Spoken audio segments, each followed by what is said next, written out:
5 years. వెనకాల attach చేసిన video ఉంది కదా, పాపం ఆమె మన హైదరాబాద్లో ఎల్బీనగర్ దాటిన తర్వాత వనస్థలపురం దాటిన తర్వాత హైత్నార్ దాటిన తర్వాత రామోజీ ఫిల్మ్ సిటీ. ఈ హైత్నార్ దగ్గర కొంచెం పల్లెటూరు బ్యాక్గ్రౌండ్ అన్నాను, కానీ పాష్ హైదరాబాద్లో ఉండదన్నమాట. ఆ సరౌండింగ్స్ అక్కడ కొంతమంది చాలా గతంలో పల్లెటూరులో లేదన్నప్పుడు ఎప్పటి నుంచి వాళ్ళు ఉంటారు. వీళ్ళల్లో పాపం తెలంగాణ సామాన్య ప్రజానికం అంటే అంతగా చదువుకున్నటువంటి పాపం పేదవాళ్ళు కావచ్చు, లేదన్నప్పుడు మిడిల్ క్లాస్ వాళ్ళు కావచ్చు, ఉంటూ ఉంటారు. వీళ్ళేంటి ఎవరనేది నాకు అడిగితే ఏం కావాలి బాబు అని చెప్పేసి పాపం సాయం చేస్తారు, ఏదైనా అడిగితే చెప్తూ ఉంటారు. అంటే అందరూ నమ్ముతారు పాపం. వాళ్ళ యొక్క నమ్మకాన్ని ఆసరా చేసుకుని దుర్మార్గులు ఇద్దరు, ఓ పెద్ద ఆవిడ పాపం ఎర్లీ మార్నింగ్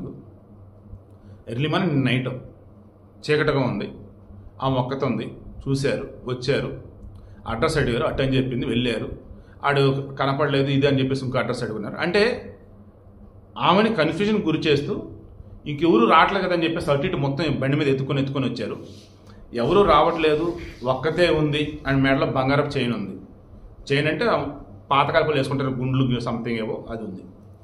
చూశారు, ఆడికి వెళ్ళాము, లేదు ఇటే ఏమైనా ఉందా అంటే అట్టా అంటూ పాపం తలెత్తి చెప్తూ ఉంది, లాక్కుని వెళ్ళిపోయారంట.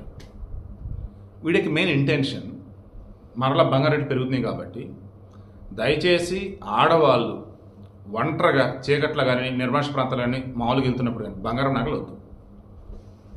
అండ్ కానీ పగలు ఓకే అనుకున్నా, రాత్రుల పూట మాత్రం దయచేసి అలా ఒంటరిగా తిరగొద్దు.